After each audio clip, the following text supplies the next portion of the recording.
Hello guys, तो आज 10 math हम लोग त्रिभुज से प्रमेय 6.1 देखेंगे। यदि किसी त्रिभुज की एक भुजा के समानांतर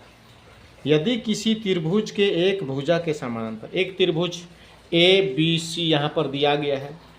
ए बी सी में किसी एक भुजा के समानांतर मान लेते हैं हम लोग BC के समानांतर एक का खींचे रेखा खींचे। समानांतर अन्य दो भुजा को भिन्न भिन्न बिंदु पर प्रतिच्छेद कर BC के समानांतर एक रेखा खींचे जो AB को कहाँ पर D के पास और AC को E के पास क्या किया, प्रतिच्छेद किया। प्रतिच्छेद करने के लिए एक रेखा खींची जाए तो ये अन्य दो भुजा एक ही अनुपात में विभाजित होती है, तो AB और AC एक ही अनुपात में विभाजित होगी, अर्थात AD बटे DB और AE बटे EC होगी। यही सिद्ध करना है। तो डाटा में सबसे पहले देखेंगे त्रिभुज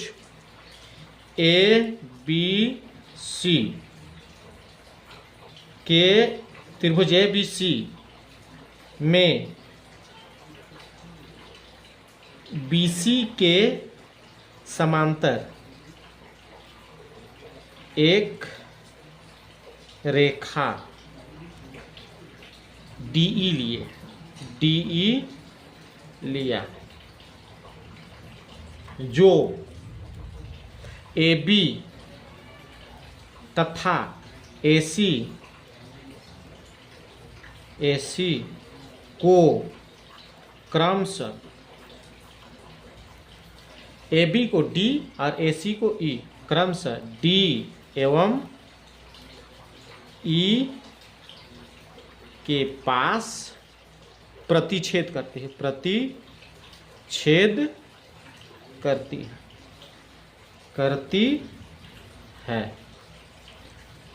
तो क्या सिद्ध करना है? To proof. अगर इस तरह से प्रतिच्छेद करती है तो दोनों भुजा समान अनुपात में कटेगा, यानी AD बटे DB बराबर AE बटे EC। आगे हम लोग इतना में कुछ नहीं होने वाला है, तो ऐसा स्थिति में हम लोग रचना करते हैं या कंस्ट्रक्शन जिसको कहते हैं कंस्ट्रक्शन। तो सबसे पहले हम लोग क्या करेंगे, BE को मिला देंगे, BE और CD लिखेंगे। BE तथा CD मिलाया।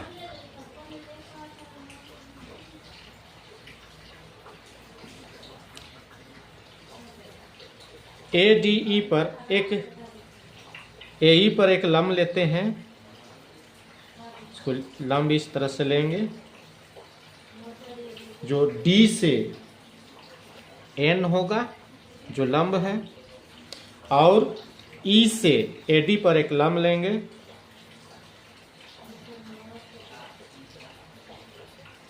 E से AD पर एक लंब लेंगे इस प्रकार, जिसका नाम होगा EM। तो इस तरह से हम लोग कंस्ट्रक्शन कर लिए। अब करेंगे EM लंब AD तथा DN लंब AE डाला। आगे देखेंगे हम लोग। आगे हम लोग देखेंगे, प्रूफ करते हैं, प्रमाणित जिसको बोला जाए। आगे प्रूफ कर रहे हैं तो लिखेंगे त्रिभुज ADE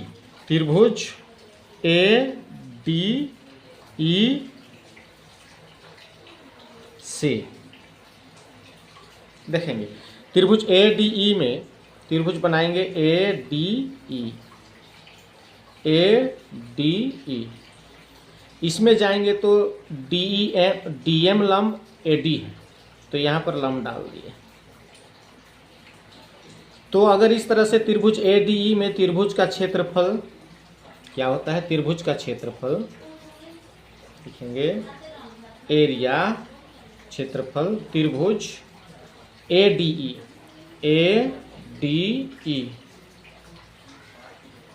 इक्वल टू क्या होगा, त्रिभुज का क्षेत्रफल 1/2 आधार गुना ऊंचाई। तो आधार कौन होगा, जिस पर लंब है, यानी एडी पर लंब है, तो 1/2 एडी पर आधार कौन होगा, एडी, और ऊंचाई ई एम।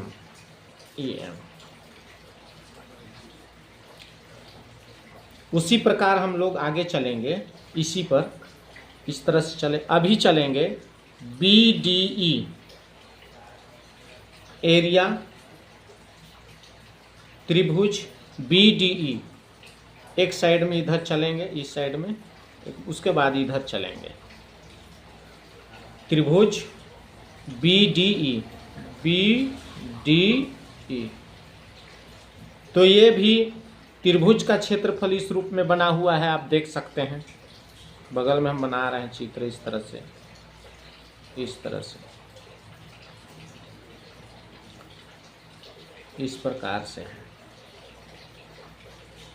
इस प्रकार ये डी बी सी और ए। तो देखेंगे यहाँ पर हम लोग का त्रिभुज का क्षेत्रफल, इसमें भी 1/2 आधार गुना ऊंचाई, अर्थात हम यहाँ पर देखेंगे इस पर बी डी ई पर, तो क्या ई एम के समांतर डी सी दिख रहा है।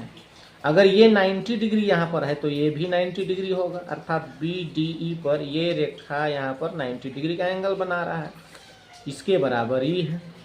तो हम लोग लिखेंगे 1/2 आधार क्या होगा, ये 90 डिग्री का यहाँ पर बंधा है, तो ये आधार होगा, क्या होगा, बी डी। और ऊंचाई कौन होगा, ऊंचाई या तो आप इसको ले सकते हैं या ई एम को ले सकते हैं, तो हम लिखेंगे ई एम। अब इसका हम लोग को अनुपात पूछा है, जैसे प्रश्न बोला था यहाँ पर अनुपात के लिए, तो अनुपात कर देंगे बटे में, तो एरिया त्रिभुज ए डी ई बटे एरिया त्रिभुज बी डी ई। आप दोनों का अनुपात करेंगे ऊपर का, तो 1/2 गुना A D Guna E M बटे, नीचे के लिए त्रिभुज बी डी ई के लिए देखेंगे तो 1/2 गुना बी डी गुना ई एम। तो देखेंगे यहाँ 1/2 कट गया, ई एम कट गया, बचा क्या, ए डी बटे बी डी। इसको इक्वेशन 1 ले लेंगे, समीकरण 1। इसी प्रकार हम लोग आगे देखेंगे, इस तरह से पुनः। अब देखेंगे इधर त्रिभुज ए ई डी में, त्रिभुज ए ई डी का क्षेत्रफल, इसमें डी एन लंब ए ई पर है और उसमें सी डी ई इधर चलेंगे एक बार, तो इस त्रिभुज में ही चलेंगे। तो लिखेंगे अभी त्रिभुज ए डी ई, एरिया त्रिभुज A D A E D या ए डी ई आप ले सकते हैं कुछ भी। तो त्रिभुज ए डी ई बटे, इसमें लेंगे इधर सी डी ई, एरिया त्रिभुज सी डी ई, दोनों का अनुपात अभी निकाल रहे हैं एक ही बार में। तो इस त्रिभुज के लिए देखेंगे ए डी ई के लिए, ए डी ई के इधर चलेंगे, तो इसमें डी एन 1/2 डी एन लंब है किस पर, ई ए ई पर, तो लिखेंगे आधार कौन होगा, ए ई, और लंब कौन है, डी से एन, डी से एन बटे इस त्रिभुज में देखेंगे एरिया त्रिभुज C D E, C D E पर देखेंगे, सी डी ई पर देखेंगे हम लोग, तो सी डी ई में हम लोग यहाँ पर देखेंगे, यहाँ देखिए डी एन, इसके समानांतर क्या है, बी ई दिख रहा है। अगर ये यहाँ पर 90 डिग्री का एंगल बना रहा तो ये भी यहाँ पर बनाएगा, अर्थात ये 90 डिग्री यहाँ एंगल बना रहा है तो इसी पर ये लंब है और इसी आधार होगा, और बी लंब होगा या इसके समानांतरी है तो डी एन लंब होगा। तो लिखेंगे इसके लिए 1/2 आधार कौन होगा, सी, चूंकि इस पर लंब है इसके समानांतर है तो लिखेंगे सी या ई सी, तो लिखेंगे ई सी गुना लंब, इसमें डी एन लिखिए चाहे इसको लिखिए, तो हम लिख देंगे लंब डी एन। अब डी एन कट गया, 1/2 कट गया। आगे हम लोग देखेंगे बचा क्या, ए ई बटे ई सी, इसको समीकरण 2। आगे देखेंगे हम लोग,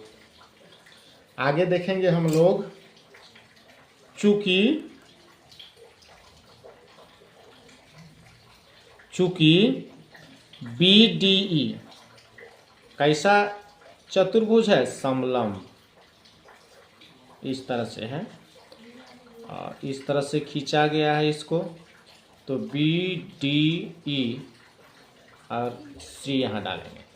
तो हम लोग देखेंगे बी डी ई एरिया या क्षेत्रफल त्रिभुज बी डी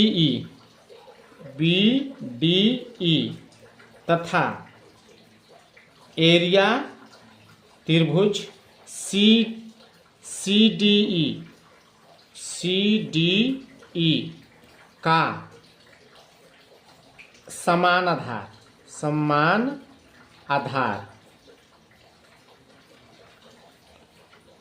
आधार बी डी सी ये इस तरह का बन रहा है और सी डी ई का आधार डी तथा डी समानांतर क्या है, बी सी।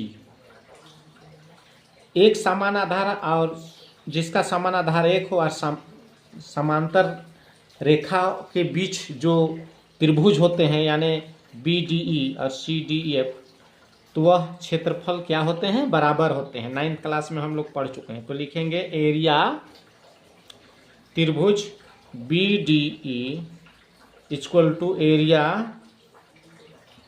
त्रिभुज सी डी ई, दोनों बराबर होगा। इसको तीसरा समीकरण लिखेंगे। तो लिखेंगे समीकरण पहला, दूसरा एवं तीसरा से, सभी समीकरण से।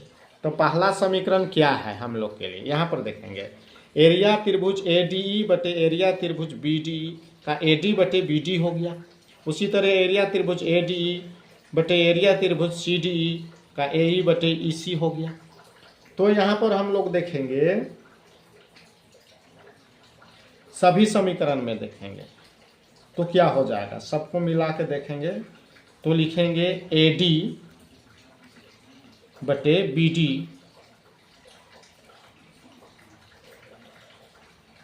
बराबर ए ई बटे ई सी। तो हमको यही सिद्ध करना था, प्रूफ।